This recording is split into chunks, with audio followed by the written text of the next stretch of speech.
Tonight to listen to 9 extraordinary people. I should really say 8 because I don't want to sound too arrogant. But 9 people who achieved something extraordinary, a feat. My own personal feat is that I'm a dyslexic boy from a small village in Ireland. I couldn't read and write, and yet I stand before you today as an international best-selling author. And I now travel the world and assist people with mindset and getting over roadblocks that get in the way of achieving whatever they want, whether it's in business, life, or sport. I don't stand here, in a sense, to tell you about being a best-selling author, to be arrogant, to put myself above anybody else, but to prove a point that your mindset creates and has the ability to allow you to create anything that you want to, but it can also get in your way. But I'm not here to talk about me, and I'm not here to talk about my story. What I'm really interested to know is what feat 350 or 400 people have within them that they haven't yet explored. I'd like you to close your eyes for a moment. Everybody in the audience, I'd like you to close your eyes. And I'd like you for a moment, I'd like you to raise your hand if you feel you have something left inside you that you haven't yet given or shown the world. Raise your hand high. If you've got something inside you that you're scared shitless to step into, something that you know you have left to give, or you don't know what it is, you can drop your hands down. You just don't know exactly what it is. You just know there's something left to give. You can open your eyes. Through the work that I do, if that is the case, if you feel that you haven't fully given this world everything that you can give, I know one thing that's absolutely certain, and that is that you are settling in somewhere in your life. You may be settling in multiple places in your world. You may be settling for a poor relationship. You may be settling for a crappy job. You may be settling for a business that doesn't fully fulfill you. You may be inspired tonight by one of the speakers and say, I want to do that ocean. I want to do that mountain, but how can I do it? I spent every day of my life as a young person with the following thoughts going through my head. Who the fuck is going to listen to me? Who is going to listen to Philip McKernan? Who am I to have a voice in this world? Settling, ladies and gentlemen, goes a little bit like this. You wake up in the middle of the night and you roll over in your bed and you see the back of his head. And you say, and your gut is telling you, you don't love him anymore. You don't want to be in this relationship. Your guidance system is screaming at you. You can't sleep because you know you're out of integrity with your dreams and aspirations and the direction you should be going in your life. You pull back that duvet and you get out of that bed and you put your first foot on that cold floor. And it's a bit chilly and you walk towards the window. And as you get to the window, the big curtains are there and you pull back the curtains.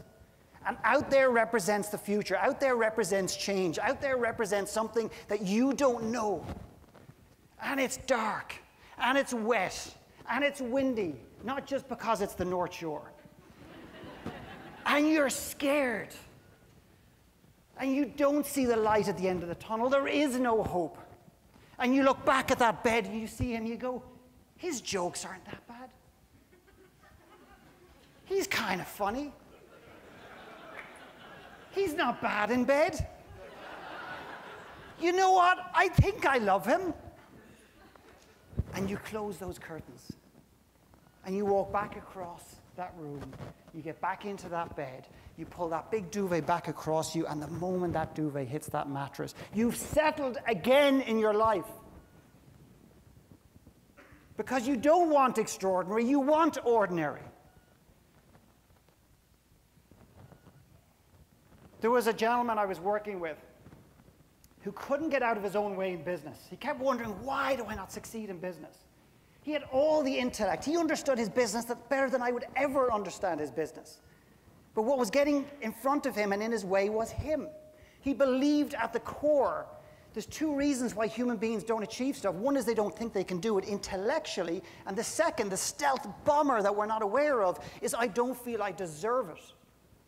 And that is something that most of us aren't even aware of. This guy believed at the core he wasn't a finisher. And I'd love to tell you the background story, but I only have about 9.5 minutes because I did a deal with Sebastian outside the door. I bought him a beer and I bought his time. But he believed he wasn't a finisher and was playing mayhem in his life and his business decisions and his business indecisions. And finally, he did a marathon one day, and halfway through the marathon, which looped past the starting point and a car park, he actually walked into the washrooms, took off his shirt, took off his bib, wiped his sweat, and was worried how he could get, looking at like a spectator, not to be embarrassed, to his car and get out of there.